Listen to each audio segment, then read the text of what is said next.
Talk show করে ফিরে যাওয়ার সুযোগ ছিল না যদি সরকারের মন মতো না হতো। তার প্রতিটা পদক্ষেপে যে গণতন্ত্রের হরণ কন্যা তাকে উপাধি দেওয়া দরকার ছিল।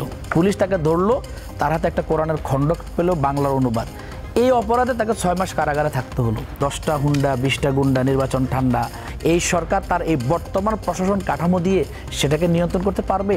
নির্বাচন ডিসেম্বর আগে হলো জামাত ইসলামী প্রস্তুত আছে নির্বাচনে যাওয়ার জন্য। মোহাম্মদ ইয়াসিন আরাফাত, আপনাকে একটু আপনার মতামত জানতে চাই যে গণতন্ত্রের পথে হাঁটতে গেলে তো বাংলাদেশের সামনে অনেক চ্যালেঞ্জ অপেক্ষা করছে। 11 মাস কেমন দেখলেন? যেমন দুজন আপনার সহকর্মী যেমনটা বলছিলেন যে এগিয়ে যাচ্ছে বাংলাদেশ, হ্যাঁ, আগে তো অনেকভাবেই মানবাধিকার লঙ্ঘন হয়েছে এই দেশে। এখন এই মুক্ত বাংলাদেশে আপনাদের রাজনীতির পথটা আসলে কতটা সুগম হয়েছে? নতুন এই বাংলাদেশে পরিবেশটা কেমন দেখছি আমি আমাকে দিয়ে উদাহরণ দিতে চাই। বাবুল ভাই টকশোর আগে বলছিলেন যে আমরা তো আগে টকশোতে ছিলাম না। এদেশে মত প্রকাশের যে স্বাধীনতা, একজন নাগরিক কথা বলবে, সেটা গণতন্ত্রের পক্ষে, মানুষের পক্ষে, জনগণের পক্ষে, রাজনৈতিক দলের নেতা হিসেবে কথা বলবে, সেই সুযোগগুলো বিগত সময় সংকুচিত ছিল। টকশো করে ফিরে যাওয়ার সুযোগ ছিল না যদি সরকারের মন মতো না হতো। তাকে তার গৃহে ফিরে যাওয়ার পরিবর্তে ঘরেই, কারাগারেই তাকে চলে যাওয়া লাগতো। এই জায়গা থেকে বাংলাদেশের উত্তরণ ঘটেছে। রাজনৈতিক যে অধিকার হরণ, শেখ হাসিনাকে গণতন্ত্রের মানুষকন্যা উপাধি দেওয়া হতো, কিন্তু আমি তার প্রতিটা পদক্ষেপে যে গণতন্ত্রের হরণ কন্যা তাকে উপাধি দেওয়া দরকার ছিল। এদেশে জামাত ইসলামের প্রত্যেকটি অফিস তালাবদ্ধ করে রাখা, বিরোধী মত হওয়ার কারণে দমন করা, নিপীড়ন করা। তার পাশাপাশি বিগত 16টি বছরে এদেশের অনেক রাজনৈতিক দলের ভাঙ্গন আপনারা দেখেছেন। ছোট ছোট দলগুলোকে ভেঙে চুরমার করে দেওয়া হয়েছে।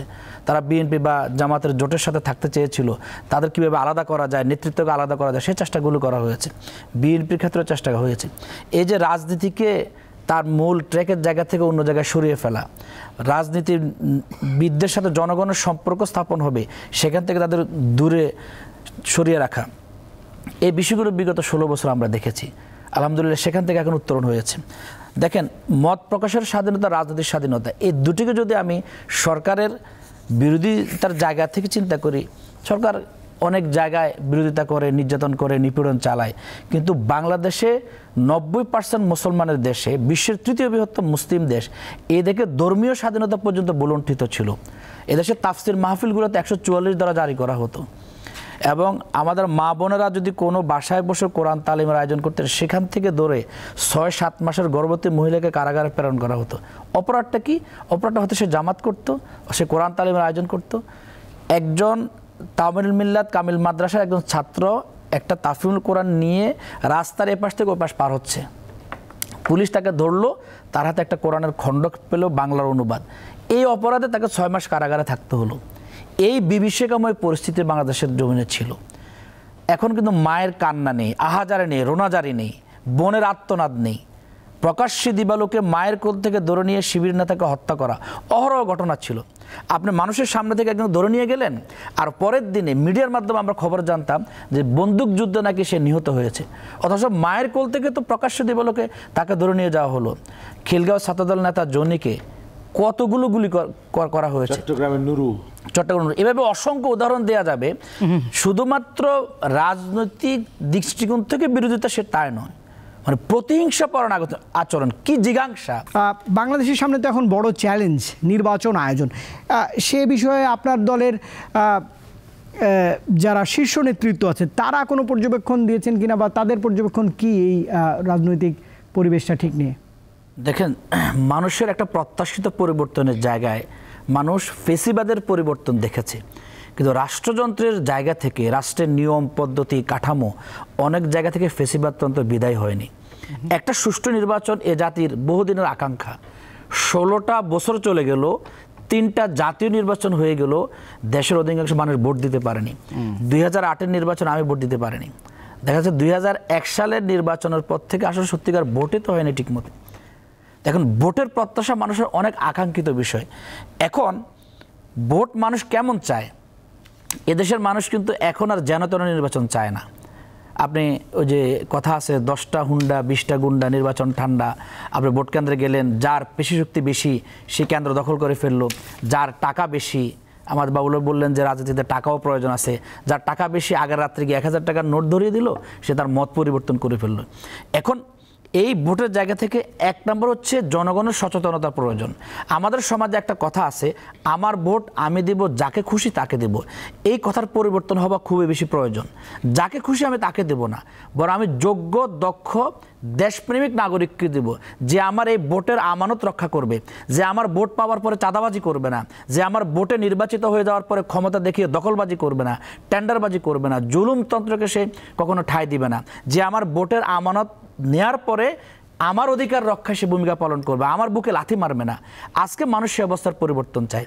জামাত ইসলামী এই জায়গায় বলেছে 16 বছর ধরে ফেসিবাদতন্ত্রের মাধ্যমে গণতন্ত্রকে হরণ করে বিনা ভোটের নির্বাচন, দিনের ভোট রাতে হয়ে যাওয়া, ডামি নির্বাচন, এই জায়গাগুলোতে শিক্ষা নিয়ে ভোটের কাঠামো, রাষ্ট্রের সংস্কার থেকে শুরু করে সামগ্রিক ন্যূনতম মৌলিক কাঠামোগুলো সংস্কার প্রয়োজন।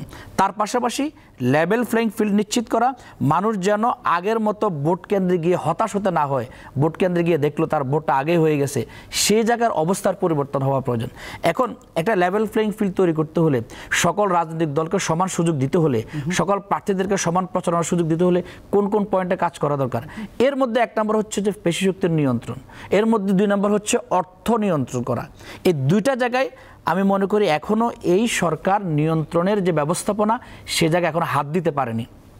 কারণ এখনো কোথাও দেখা যায় পেশিতন্ত্র বা যার শক্তি বেশি তার প্রতি প্রশাসনের অনুগামিতা থাকার লক্ষণ দেখা যায়।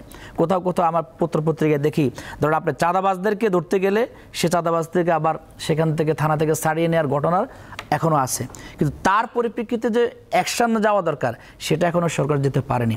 তাহলে এখন চাঁদাবাজের ঘটনা যদি এটা হয়, সরকার পরিবর্তনের ঘটনা যদি রাজনৈতিক দলগুলো, ধরুন আমি আমার কথা বললাম বা অন্যদের কথা বললো, তারা যদি তার পেশিশক্তি ব্যবহার করতে চায়, টাকা ব্যবহার করতে চায়, গুন্ডা ব্যবহার করতে চায়, এই সরকার তার এই বর্তমান প্রশাসন কাঠামো দিয়ে সেটাকে নিয়ন্ত্রণ করতে পারবে? এটি আজকে জনগণের কাছে মৌলিক প্রশ্ন।